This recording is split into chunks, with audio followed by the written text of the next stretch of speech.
ሁሉም ሰው ያልፍለታል ወይ? ሁሉም ሰው በህይወት የሚፈልገውን አይነት ህይወት ይኖራል ወይ?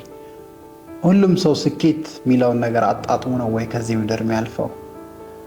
ዋት ዱ ዩ ቲንክ? መልሱ ምን ይመስላችኋል? የኔ መልስ ነው። ላይክ ሂስትሪንም ማየት እንችላለን። ወደኋላ ሄደን የዓለማችንን አኗኗር፣ የዓለማችንን ታሪክ፣ የዓለማችንን አመጣጥ፣ ሰዎች እንዴት እንዳሳለፉ ህይወታቸውን ታሪክ ምን እንደሚል ስናይ በህይወት ትልቅ ቦታ የሚደርሱት በህይወት የንጉስ ለምሳሌ ንጉስ የሚኖረውን አይነት ህይወት የሚኖሩት በህይወት ጥሩ ገቢ ኖሯቸው ሳይቸገሩ የሚኖሩ ሰዎች በጣም ጥቂት ናቸው። ታሪክ የሚያሳየው ያንን ነው። ሁሉም ሰው ያልፍለታል ወይ? አይ ዶንት ቲንክ ሶ።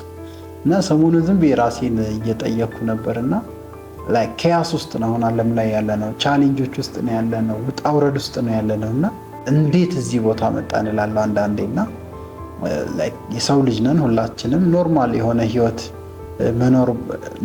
ህይወት ነው የምንኖረው።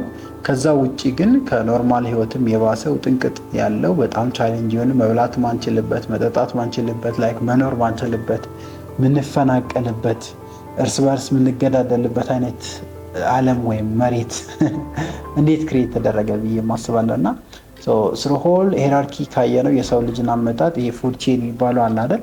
there are few people ወይም ጥቂት የሚባሉ ሰዎች ወይም ጥቂት የሚባሉ ጎሳዎች አሉ ከድሮ ጀምሮ ማስ የሚባልን የሆነ ብዙ የሚባልን ህዝብ ኮንትሮል እያደረጉ አእምሮን ኮንትሮል እያደረጉ አካሄዱን፣ አስተሳሰቡን፣ የሚሰራውን፣ የሚበላውን፣ የሚጠጣውን ኤቭሪቲንግ ኮንትሮል እያደረጉ እነሱ ቶፕ ኦፍ the food chain ሆነው ሌላው ማሱ የሚራቆጥበት የሚሰቃይበት አይነትና ጀስት ሪያሊቲም ነው። አሁን እኔ ለምሳሌ 80 ዓመት 100 ዓመት ነው የምኖረው። የኔን 80 እና 100 ዓመት ሪሊ ኢፌክቲቭ አድርጌ ሰክሰስፉል ምለውን ህይወት ክሬት አደርጋለሁ ወይ እንደ ሰው ልጅ ታሪክ አመጣጥ እንደ ሰው ልጅ አኗኗር ብዬ በደንብ ኢንተርናሊ ራሴን እየጠየቅኩ ነበርና ጀስት ኮንክሉድ ያደረኩት ነገር ምንድን ነው? አብዛኛው ሰው በህይወት የሚፈልገውን አይነት ውጤት ኖሮ አይደለም የሚያልፈው። አብዛኛው ሰው ስኬት የሚባልን ነገር አጣጥሞ አይደለም የሚያልፈው። አብዛኛው ሰው ተንደላቆ ደልቶት ምናምን አይደለም በህይወት ኖሮ የሚያልፈው። አብዛኛው ሰው እንደተቸገረ፣ እንደሰራ፣ እንደለፋ፣ እንደጣረ ብዙ ምሳሌዎች አሉ። ሩቅም ሳትሄዱ አካባቢያቸው ላይ በቤተሰብ የምታዩትና everybody is not created to be high performer። የተረዳሁት ነገር ትልቅ እሱ ነው። ሁሉም ሰው ሊቅ፣ ሁሉም ሰው አዋቂ፣ ሁሉም ሰው የህይወቱ ሊቅ ሆኖ አይደለም የሚያልፈው። there are few people በጣም few የሚባሉ ኦፖርቹኒቲውን ያገኙ ስናች ያደረጉ ወይም ያችን አጋጣሚ ሃይ ፐርፎርመር፣ ሀብታም፣ ባለጸጋ፣ ስኬታማ፣ ታዋቂ፣ ዝነኛ ብቻ በየትኛው መስፈርት ስኬት ለራሳቸው ያሉትን ነገር ክሬት የሚያደርጉ ሰዎች የሆነችን ኦፖርቹኒቲ ኢን ላይፍ አንድ አግኝተው ያችን ኦፖርቹኒቲ በደንብ የተጠቀሙ ሰዎች ናቸው። ሃርድ ወርኩ እንዳለ ነው፣ ሁላችንም ሃርድ ወርከር ነን። ስማርት ወርኩ እንዳለ ነው፣ ሁላችንም ስማርት ወርከር ነን። ነገር ግን ሁሉም ሰው ስኬት ላይ፣ ሁሉም ሰው የሚፈልገው ህይወት ላይ ነው። ሁሉም ሰው ላይ ቶፕ ላይ ወጣም ማለት አብዛኛው ሰው አቨሬጅ ነው የሚሆነው። ላይክ ሚዲየም ላይ የሚመጡ ሰዎች ይኖራሉ፣ ግን አብዛኛው ሰው አቨሬጅ የምንለው እንግዲህ ኖርማል የሚባል ህይወት ጀስት ኖረና ሞተ ነው የሚባለው እንደኛ ሀገር። ላይክ ኤክስትራኦርዲነሪ ነገር ሳንሰራ ለሀገር፣ ለማህበረሰብ፣ ለራሳችን፣ ለቤተሰብ ልዩ የሚባል ላይክ ለሌሎች የምንተርፍበትን አይነት አቅምና ችሎታ ሳንኖር ምናልፍ ከሆነ ዛሴ ኖርማል ላይፍ መኖር ያው ኢትስ ኦኬ ኖ ፕሮብሌም። ግን እኔ እንደ ሊቅነት ያው እንዳስተሳሰብ ራሴን ሳየው ላይክ ከልጅነቴ የመጣሁበት ያደግኩበት መንገድ ለራሴ ያለኝ ቦታ ምናምን ሁሉን ላይክ ጠርቀምቀም አድርጌ ሳስብ በህይወቴ ሊቅ እንደምሆን፣ ለብዙዎች ላይ ኢንፍሉዌንስ እንደምፈጥር፣ መሪ እንደምሆን፣ ብዙዎችን ከአእምሮ ከሜንታል ባርነት እንደማወጣ፣ በሊቅነት ባስተምሮት ሰዎች ብርሃን እንዲያዩ፣ ህይወታቸው እንዲያዩ፣ አቅማቸውን ችሎታቸውን እንዲያዩ፣ ከዛ በማለፍ በተግባር እንድኖሩት ሲስተም ስርዓት እንደምቀርጽ these are the things I've been telling myself ሰራቸዋለሁ፣ አደርጋቸዋለሁ እያልኩ የመጣኋቸው ነገሮች አሁንም እየሰራኋቸው እያደረግኳቸው ያሉ ነገሮች ናቸው። በት ኢስታፍ እና ለምንድን ነው ሁሉም ሰው ስኬታማ ማይሆነው የሚለውን ጥያቄ ጀስት ለመመለስ ያክል እናንተ መልሱ ኮሜንት ላይ ገብታችሁ። ኢስታፍ ሃይ ፐርፎርመር መሆን፣ ሰክሰስፉል ሰው መሆን፣ በህይወት የምትፈልጉትን ህይወት መስራት፣ ስኬት የምትሉት እናንተ ወይም ሌሎች የሚሉት ሊሆን ይችላል ጫፍ ላይ መድረስ ኢስ ሪሊ ታፍ ጋይስ። በጣም ከባድ ነው፣ በጣም ቻሌንጂንግ ነው፣ በጣም ይሰብራል፣ በጣም ውጣ ውረድ አለው። ጋይስ ምን ልበላችሁ።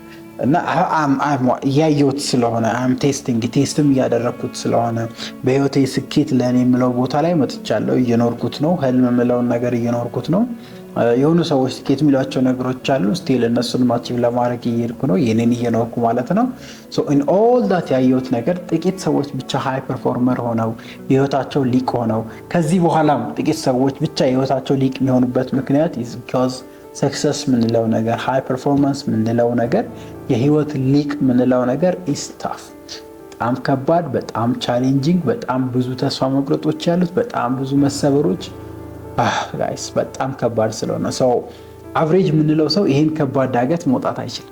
አቨሬጅ የምንለው ሰው ይሄን ከባድ ቻሌንጅ ማለፍ አይችልም። አቨሬጅ የምንለው ሰው የሰዎችን አሉባልታ እየሰማ ላይክ ወደ ሰዎች መሳብ እንጂ ትክክለኛ የውስጡን ድምፅ ላይክ ጋድ የሰጠውንም በሉት ራሱ የሚያወቀውን በሉት ያን ድምፅ የሚኖር ሰው አይደለም አቨሬጅ የሚባል ሰው። ሶ ሚዲዮከር እንደሆነ ኖርማል እንደሆነ ያን ላይፍ ይኖራል which is no problem for him።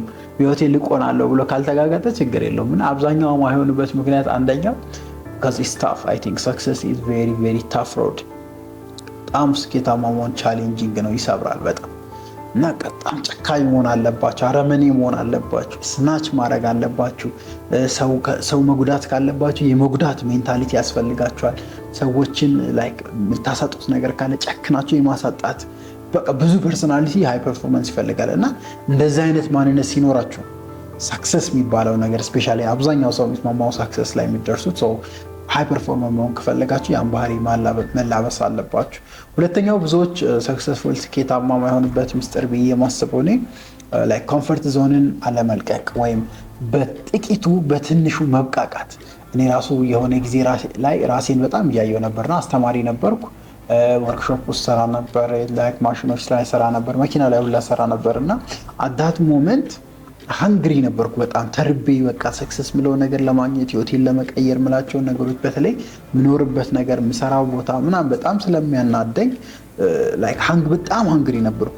በጣም ኢቭን አልኮሊክ ሆን ነበር፣ ሱስ ምናምን እጠቀማለሁ ያሉበትን ቦታ ከመጥላት አንጻር። እና ከሆነ ጊዜ በኋላ ግን ከዛ የተሻሻሉ ስፔሻሊ የራሴን ስራ ምናምን ጀማምሬ ትንሽ ፋይናንስ ምናምን ማግኘት ሲጀምር ላይክ ነገሮች እንደ ድሮ ሀስል ሳይኖራቸው ሲቀር ቀለል እያሉ ሲመጣ ኮምፈርተብል የመሆን ነገር ራሴ ላይ ይቼ ነበርና ሰዎች እንደዛ ናቸው። ኮምፈርትን በጣም ይወዳሉ። ስፔሻሊ አእምሯችንም የተሰራበት መንገድ ምቾትን መደላደልን እንዲፈልግ ነው። የሰው ልጅ አእምሮ ቻሌንጂንግ የሆነ ነገር አይፈልግም። አእምሯችን ብሬናችን በነገራችን ላይ ሴፍ እንድትሆን ይፈልጋልና ኖርማል የሚባሉ ሰዎች ብዙ ጊዜ ካያችሁ ሴፍ ናቸው። they are okay where they are። በቃ ያሉበት ቦታ ላይ የሚያገኙት ገቢ ላይ ያላቸው ሪሌሽንሺፕ ላይ ያላቸው ኤቭሪቲንግ ላይ በቃ ኮምፈርተብል ናቸው፣ ምቹ ናቸው። እና ያችን የምቾት ቦታ ዘለው ጥለው ለመውጣት አይፈልጉም። so they stay average። እዛቸው ቦታ አቨሬጅ ቦታ ላይ ይቆያሉ ማለት ነው። በዛ ምክንያት በተቃራኒ ግን እነዚህ ሃይ ፐርፎርመር የምንላቸው ሰዎች ከኮምፈርት ዞናቸው ራሳቸውን ፑሽ ያደርጋሉ። ሁሌ ለግሮዝ ይሰራሉ፣ ራሳቸውን ለማሳደግ በቃ አይመቻቸውም። ለምሳሌ አሁን ያላቸው ገቢ በጣም ትንሽ እንደሆነ ነው የሚያስቡት። ላይክ ብዙ ሆኖ ሊሆን ይችላል። የሆነ ሰው እንዴ እንደዛ እያገኘ ነው ምናምን ሊሉት ይችላሉ። ግን ለሱ ኮምፈርተብል ሆነው አይታይም ያ ቦታና ከኮምፈርት ዞን ሁሌ መውጣትን ያስቀድማሉ። ሃይ ፐርፎርመር የምንላቸው ሰክሰስፉል የሚሆኑ ሰዎች ሰው እንዲህ አይነት ባህሪ ካለባችሁ አይ ቲንክ ዩ አር ጎይንግ ቱ ሜክ ኢት። ከፊው ከሚባሉ ጥቂት ከሚባሉ ሰዎች አንዱ ትሆናላችሁ። ኮምፈርትን ማትወዱ የምትጠሉ ከሆነ ማለት ሁሌ ቻሌንጂንግ፣ ሁሌ የሆነ ነገር ላይ መውጣት፣ መቧጠጥ፣ መጋጋጥን፣ ፍርሃትን፣ መድፈርን ምናምን የሚሉ ነገሮችን ፕራክቲስ የምታደርጉ ከሆነ you are part of the few። ስለዚህ ወጥራችሁ ያ ባህሪ ካላችሁ ያዙት።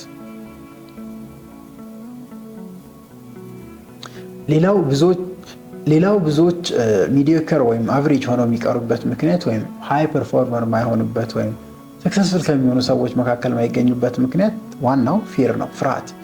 ባይዞ በጣም ብዙ ነገሮች ከፊር ጋር ይገናኛሉ። እኔ እንዲሁም አንዳንዴ እላለሁ እንደ ፍልስፍናም መጽሐፌ ላይ ማስቀምጫለሁ እና እቺ ዓለም እቺ ምድር ኢቭን የምትመራበት መንገድ ፊር ነው ብዬ አስባለሁ። እና ኤቭሪዌር ዩጎ የሚያስፈራችሁ ነገር አለ። ኤቭሪዌር ዩጎ ነገሮችን የምታደርጉት ከፍርሃት አንጻር ነው። ላይክ ኮሬጅስ ሆናችሁ ሪል ሰልፋችሁ ሪል ፐርሶናሊቲያችሁን እንድትኖሩ የሚጋብዝ አይነት ሲስተም ኢን ዲስ ወርልድ የለም። በጣም እየገረመኝ ነበር ሳስብ። ላይ ለምሳሌ ትልልቅ ኢንስቲትዩሽኖች የምትላቸው ትምህርት ቤትን ለምሳሌ ብናነሳው ብዙዎች ማስ የሚባለው ፖፑሌሽን የሚያልፍበት ትምህርት ቤት ኮንስትራክት የተደረገው ከፊር ነው። ከታች ከመሰረቱ በቃ ወይ አስተማሪ እንድትፈራ ትምህርትን እንድትፈራ መውደቅ እንድትፈራ there is a fear inside of it like ትልቅ የሚባል ብዙዎች የሚከተሉት ሃይማኖት የምንለው ኢንስቲትዩሽን ትልቁ ኢንስቲትዩሽን ዋና ሶርሱ ፊር ነው። በቃ ሰዎች እንዲፈሩና ነገሮችን ከፍርሃት አንጻር እንዲያደርጉ ነው እንጂ ሪል ሰልፍ መሆኑን ሪል ሰልፋቸውን አውቀው ያ ነገር ሎጂካሊ እውነት ነው አይደለም የሚለውን ነገር ለይተው ምናምን እንዲያደርጉ አይደለም። ስራ ተቀጥራችሁ ስራ ቦታ ምናምን ሲሰሩ ካያችሁ ፊር ነው ራን የሚያደርጋቸው። አለቃ አለ፣ ደሞዜን አጣለሁ ምናምን ኤቭሪቲንግ። ግን እንደዚህ ላይፍ በደንብ ካያችሁ ራን የሚያደርገው ከፊር ኢሞሽን ነው። ፊር ከምንለው ኢሞሽን እና ፊር ትልቁ የብዙዎች አቨሬጅ ሚዲዮከር የመሆን ምክንያት ነው ብዬ አስቀምጣለሁ። እኔ ፊርን ካላሸነፈ የሰው ልጅ ነፃነቱን ፍሪደሙን አይኖርም። ፍሪደሙን ስል ኖርማሊ ሜንታል ፍሪደሙም እንዳለ ማለት ነው። ዋነኛው እሱ ስለሆነ ሜንታል ፍሪደማችንን ለመኖር ትልቁ አስፈላጊው ነገር ፊርለስ የሆነ ላይፍን ክሬት ማድረግ አለብን እና ያን በልምምድ ያን በተደጋጋሚ ነገሮችን ደፍሮ በማድረግ ትንንሽ ነገሮች ላይ ፕራክቲስ በማድረግ ነው የምታዳብሩት። ግን ኖርማል ሆናችሁ የምትቀሩት ፊር የተቆጣጠራችሁ ሰው ከሆናችሁ፣ በፊር ህይወታችሁን የምትመሩ ከሆነ፣ በፊር እያንዳንዳችሁ እንቅስቃሴያችሁን ትሄዱ ከሆነ you are going to be a normal person። የህይወት ሊቅ መሆን ምናምን አይታሰብም። ሰክሰስ ካይስ አይታሰብም። አብዛኛው ደግሞ ሰክሰስፉል የምንላቸው ሰዎች አብዛኛው ስላችሁ ጥቂት ናቸው። እነሱን ካያችሁ ደግሞ የሆነ ፊርን ረግጠው ፊርን ዘለው የሄዱ ሰዎች ናቸው።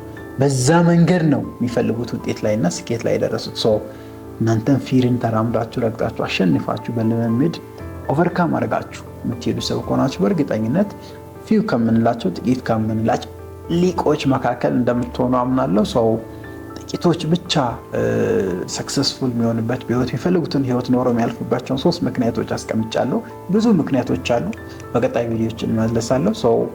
ፈርስት ሰክሰስ ኢዝ ሃርድ አክሰፕት ኢት። ተቀበሉ። ሰክሰስ ከባድ ነው፣ በጣም ቻሌንጂንግ ነው። ስለዚህ ሜንታሊቲያችሁ ጠንካራ መሆን አለበት። ማይንዳችሁ ጠንካራ፣ ጨካኝ፣ ወሳኝ መሆን አለባችሁ ሰክሰስፉል ለመሆን። ሁለተኛ ሁሌ ከኮምፎርት ዞን ውስጥ የምትወጡ የተሻለ ነገር የምትፈልጉ ሰው መሆን አለባችሁ። በሶስተኛ ደረጃ ፊርን ኦቨርካም ማድረግ መርገጥ ማሸነፍ አለባችሁ። በልምምድ ያን ፐርሰናሊቲ ቢልድ ካረጋችሁ በእርግጠኝነት በፕሮሰስ and it will going to take years በጣም አመታት ይፈጃል ሰክሰስፉል ለመሆን።